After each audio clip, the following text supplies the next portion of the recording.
இங்க பாண்டியன் வீட்டுக்கு வந்து கணக்கு வழக்கு பார்த்துக்கிட்டு இருக்காங்க. எல்லாம் சரியா இருக்கான்னு சொல்லி பார்த்துட்டு இருக்க நேரத்துல, கடைசியில ரூ. 1000 குறையுதுன்னே எங்க பாண்டியனுக்கு தெரிய வருது. ரூ. 1000 ரூ. 1000 எப்படி இன்னைக்கு கணக்கு வழக்குல குறைஞ்சிருக்க முடியும்? நான் எதுக்காகவும் பணத்த எடுக்கலைன்னு சொல்லி யோசனையில இருந்துட்டு இருக்காங்க. எங்க பாண்டியன்ட்ட என்ன பதில் சொல்றதுன்னு தெரியாம பழனிவேல் முழிச்சிட்டு இருக்க, மாமா நீங்க நல்லா மாட்டிக்கிட்டீங்கன்னு வேற எங்க கதிர் சொல்ல, என்னடா என்னைய கோத்து விடுற? இப்போ நான் எப்படி மச்சான்ட்ட சொல்லி சமாளிக்க போறேன்னு தெரியலைன்னு பயத்தில் இருந்துகிட்டு இருக்காங்க பழனிவேலு. இங்கே பெரிய பிரச்சனையே வெடிக்க போகுதுன்னு நினச்சிட்டு இருக்காங்க. அதே போல் அங்கே என்ன நடந்துட்டு இருக்குன்னா, இங்கே தங்கமயிலும் சரவணனும் ரொம்ப சந்தோஷமாக இருந்துட்டு இருக்காங்க. இது நாள் வரைக்கும் வெளியில் எங்கேயும் போய் தங்காத எனக்கு இப்போ உங்கள் கூட சென்னை வரைக்கும் நான் சந்தோஷமாக வந்து இருக்கிறது ரொம்ப சந்தோஷமாக இருக்குமாமா அப்படின்னு சொல்லி பேசிக்கிட்டு இருக்காங்க. சரி மயிலு, நம்ம எப்போதும் போல் இன்னைக்கு இருக்கிற மாதிரி என்றைக்குமே சந்தோஷமாக தான் இருக்க போகிறோம். கடைசி வரைக்கும் இந்த சந்தோஷம் நமக்குள்ளே இருக்கவே போகுது அப்படின்னு சொல்ல, இதை கேட்ட தங்கமயிலும் ரொம்பவே ஹாப்பியாக இருந்துட்டு இருக்காங்க. சரிங்க மாமா, நம்ம திரும்பவும் எங்கேயாவது வெளியில் போகலாமா? இங்கே ஹோட்டல்லையே எங்கே பார்த்தாலும் சுற்றியாச்சு, நிறைய ஃபோட்டோஸ் எடுத்தாச்சு.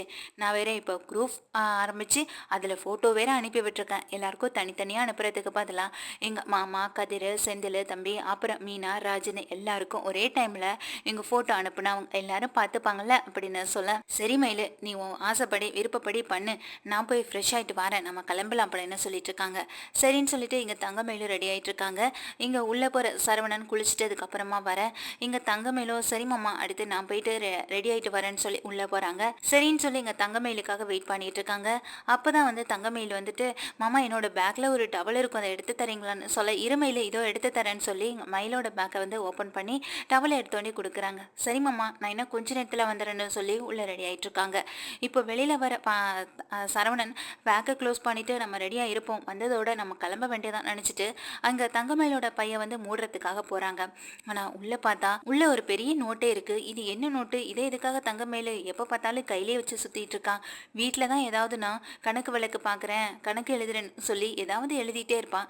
இன்றைக்கி இதுக்கு இங்கே வரைக்கும் வந்தது, இங்கேயும் வந்து கணக்கு எழுதுறதுக்காகவா அப்படின்னு சொல்லி, அப்படி அந்த நோட்டில் என்ன தான் இருக்குன்னு எடுத்து பார்க்கலாம் நினச்சி இங்கே வந்து சரவணனும் தங்கமயிலோட அந்த நோட்டை எடுக்கிறாங்க. தங்கமயிலோட நோட்டை எடுத்து பார்க்குறாங்க. ஆரம்பத்துலேருந்து அவங்க கணக்கு வழக்கு இது எல்லாமே எழுதியிருக்காங்க. தங்கமயில் கிட்ட ஒரு நல்ல பழக்கம் இருக்குது, நல்ல சேமிப்பாப்பு இருக்குது, அதனால தான் இப்படிப்பட்ட கணக்கு வழக்கெல்லாம் எழுதி வச்சுருக்கான் அப்படின்னு பார்க்கும் பொழுது தான் அதில் சென்ற பேஜில் இருக்கிறத படித்து பார்த்து ரொம்பவே அதிர்ச்சி ஆகுறாங்க. என்ன இது, இது நம்ம லிஸ்ட்டிலேயே இல்லையே அப்படின்ற மாதிரி இங்கே சரவணன் ரொம்ப அதிர்ச்சியோடு அதை பார்த்துட்டு இருக்காங்க. இங்கே தங்கமயில் வேற கிளம்பியிருப்பா போல், அதுக்குள்ளே இதை படிச்சிட முடியுமா அப்படின்னு நினச்சிட்டு எல்லாத்தையும் படிக்கிறாங்க. படித்து முடித்த கையோட அமைதியாக அதை எடுத்து ஒரு ஃபோட்டோ வேற எடுத்து வச்சுக்கிட்டு தன்னுடைய ஃபோனில் அதை தங்கமயிலோட பையில அப்படியே வச்சுட்டு அமைதியாக உட்காந்துருக்காங்க. நான் ரெடி ஆகிட்டேன் மாமா கிளம்பலாமான்னு சொல்ல, இங்கே சரவணன் எதுவுமே பேசாமல் அமைதியாக இருக்காங்க. என்ன மாமா நான் தான் ரெடி ஆகிட்டேன்னு சொல்கிறேன், நீங்கள் ஏன் இப்படி இருக்கீங்க அப்படின்னு சொல்ல, இல்லை மயில் எனக்கு தலையை வலிக்கிற மாதிரி இருக்குன்னு சொல்ல, என்ன மாமா இவ்வளோ நேரம் நல்லா தானே இருந்தீங்க, திடீர்னு என்னாச்சு அப்படின்னு சொல்லி கேட்குறாங்க. உங்களுக்கு ரொம்ப முடியலையா மாமான்னு கேட்க, ஆமாம் மயில் எனக்கு ரொம்ப தலையை வலிக்குது, கொஞ்சம் ரெஸ்ட் எடுத்தால் சரியாயிடும்னு தோணுதுன்னு சொல்ல, நான் வேற ரொம்ப ஆசையாக கிளம்பி வந்தேன், ஆனால் இப்போ தலைவலின்னு சொல்லும்போது என்னால் எதுவுமே செய்ய முடியாது, நீங்கள் படுத்து ரெஸ்ட் எடுங்க மாமா அப்படின்னு சொல்லி இங்கே தங்கமயில் வந்து என்ன பண்ணுறாங்கன்னா சரவணனை வந்து படுக்க வைக்கிறாங்க. அதுக்கு பிறகு எங்கள் தங்கமயிலுக்கு அவங்க அம்மாவே ஃபோன் பண்ணிடுறாங்க. ஃபோன் வர்றதை பார்த்ததுமே இங்கே சரவணன் பார்த்து மறைச்சிட்டு இருக்காங்க. என்ன மாமா என்னாச்சு, தலைவலின்னு குறையவே இல்லையா, இருங்க உங்களுக்கு நான் தைலம் தேய்ச்சி விடுறேன், அம்மா தான் ஃபோன் பண்ணுறாங்க பேசிட்டு வரேன்னு சொல்லி இங்கே வெளியில் போகிறாங்க. தங்கமயிலும் வெளியில் போகிற தங்கமயில் தன்னுடைய அம்மாவிட்ட ஃபோனில் பேசிக்கிட்டு இருக்காங்க. என்னம்மா எங்கே கிளம்பிட்டீங்க அப்படின்னு சொல்லி கேட்க, எங்கள் நானும் மாமாவும் தான் கிளம்பணும், அவருக்கு திடீர்னு தலையை வலிக்க ஆரம்பிச்சிட்டு அதனால தான் நாளைக்கு கொஞ்சம் லேட்டாக போகலாம் அப்படின்னு இருக்கும்னு சொல்லிட்டு இருக்காங்க.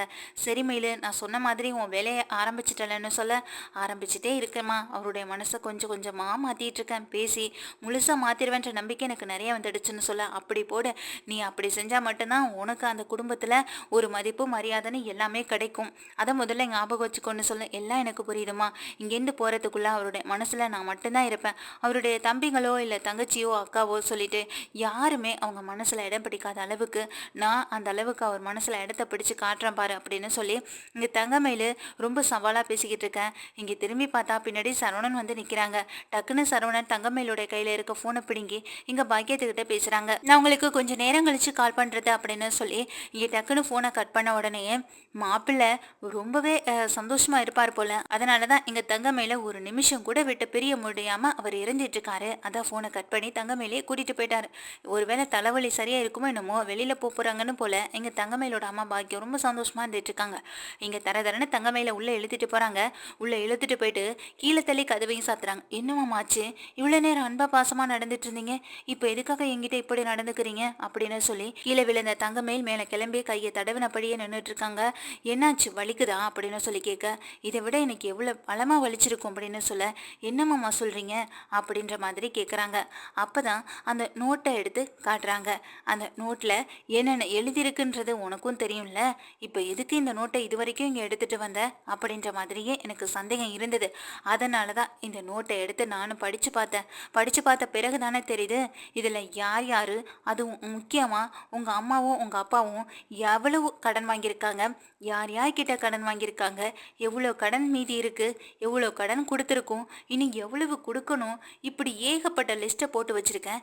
ஆமாம், இந்த லிஸ்ட்டெல்லாம் எப்படி, அதுவும் இவ்வளோ கடன் எப்படி வாங்கினாங்க? சரி மயிலு, இங்கே நீ எழுதி வச்சிருக்க மாதிரி உங்கள் அம்மா அப்பா கடன் வாங்கினதாவே இருக்கட்டும், அதை நீ லிஸ்ட் போட்டு வைக்கிறதுக்கு என்ன காரணம் அப்படின்னு கேட்குறாங்க. இங்கே எதுவுமே பேச முடியாமல் தங்கமயில் ரொம்ப அதிர்ச்சியில் இருக்காங்க. நம்ம ஒரு டவல் கேட்டோம், அப்போ நம்ம இந்த நோட்டோட மாட்டிக்கிட்டோமே, இது நம்ம சாரிக்கு கீழே மறைச்சி வச்சிருந்ததுனால இது அப்படியே வந்துட்டோ, நான் இதை கவனிக்காம விட்டுட்டேனே அப்படின்னு நினச்சி எங்கள் தங்கமயில் ரொம்ப வருத்தப்படுறாங்க. சொல்லு மயிலு, உங்ககிட்ட தான் நான் கேள்வி கேட்டுக்கிட்டு இருக்கேன்னு எங்கள் தங்கமயிலை பார்த்து எங்கள் சரவணன் ஒரே அதட்ட எங்கள் பயந்து போன மயில் அப்படியே ஒடுங்கி நின்றுட்டு இருக்காங்க. நீ பயப்படுறதுனாலையோ இல்லை அழுகிறதுனாலையோ நான் விட்டுருவேன் மட்டும் நினைக்காத. இந்த நோட்டில் எழுதியிருக்கிறதுக்கான அர்த்தம் காரணம் இது எல்லாத்தையும் என்கிட்ட சொல்லு. நீ ஏன் சொல்லுவேன்னு நினச்சேன், ஆனால் உங்ககிட்டேருந்து உண்மையை வாங்குறது ரொம்ப பெரிய கஷ்டம். அதனால தான் நானே கேட்கலான்னு முடிவு பண்ணிட்டேன். இப்போ மாதிரி என்கிட்ட உண்மையை மறைக்காமல் சொல்கிறியா, இல்லை உங்கள் அம்மாவுக்கு ஃபோன் பண்ணி நானே விஷயத்தை கேட்டுக்கவான்னு எங்கள் தங்கமயில பார்த்து சரவணன் மிரட்டுறாங்க. சரவணன் மிரட்டுறதை பார்த்த இவங்க தங்கமயிலும் அப்படியே ரொம்ப அதிர்ச்சியில் இங்கே பார்த்துட்டே இருக்காங்க. சரி, உங்கள் வீட்டு கடனை தான் நீ வாங்கி எழுதி வச்சிருக்கேன்னு பார்த்தா, இப்போ பக்கத்தில் என்னோட சம்பள பணத்தையும் எனக்கு எவ்வளோ சம்பள பணம் வருது, அதில் எவ்வளவு பிடிக்கலாம், மீதி எவ்வளவு வீட்டுக்கு கொடுக்கலாம், எப்படி கடனை அடைக்கலான்ற மாதிரி அதுக்கு தனி லிஸ்ட் வேற போட்டு வச்சிருக்கேன். இது என்ன மெயில், எனக்கே தெரியாமல் என்னோட சம்பள பணத்துலேருந்து நீ எப்படி உங்கள் வீட்டோட கடனை அடைக்க முடியும்? அப்படிப்பட்ட ஆளா நீ? அந்த மாதிரி உங்கள் வீட்டில் வளர்த்து வச்சிருக்காங்கன்னு இங்கே கேள்வி மேலே கேள்வி கேட்டு தங்க மேலே அப்படியே வார்த்தைகளாலவே கொள்கிறாங்க. இதை கேட்ட மயில அழுதுகிட்டே நின்றுட்டே இருக்காங்க. இங்கே பாரு மயில், இங்கே உங்கள் வீட்டில் இவ்வளோ கடன் வாங்கியிருக்காங்கன்ற விஷயமே இந்த நோட்டை பார்த்ததுக்கு பிறகு தான் தெரியுது. அது மட்டுமா, இங்கே எங்கள் அம்மா அப்பாவுக்கு கூட இந்த விஷயம் இது வரைக்கும் தெரிஞ்சிருக்காது. இந்த விஷயத்தை பற்றி வீட்டில் சொல்லாமல் இருக்கிறதும் ரொம்ப பெரிய தப்பு. நீ பக்கத்தில் போட்டிருக்க லிஸ்ட்டை பார்த்தாலே எனக்கு ரொம்ப பயமாக இருக்குது. நம்மளும் வாழ்க்கையை நடத்தணும்னா நமக்காக மட்டும்தான் நம்ம வாழ முடியும்.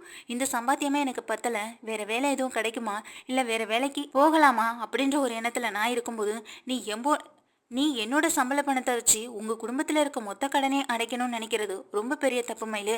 அப்படி நீ உன் மொத்த கடனை அடைச்சிட்ட அப்படின்னா அவங்களுக்கு அந்த பணத்தோட அருமையோ கஷ்டமோ எதுவுமே தெரியாது. இன்னும் ஈஸியாக எங்கே கடன் வாங்கலாம் அப்படின்றத பற்றி மட்டும்தான் யோசிப்பாங்க. இந்த பணம் வந்ததும் தெரியாது, இவங்க கடனை அடைச்சதும் அவங்களுக்கு புரிய போகிறதில்ல. இன்னும் இவங்க கையிலேருந்து நமக்கு அவங்களுக்கு எதிர்பார்ப்பு மட்டுமே தான் இருந்துகிட்டு இருக்கோம். ஒருத்தவங்களை எதிர்பார்த்து வாழ்கிறது ரொம்ப பெரிய கஷ்டம் மயிலு. அந்த மாதிரியான ஒரு சுச்சுவேஷனை உங்கள் அம்மா அப்பாவுக்கு நீயே உருவாக்கி கொடுத்துறாத. அவங்க பட்ட கடனை அவங்க தான் அடைச்சாகணும்.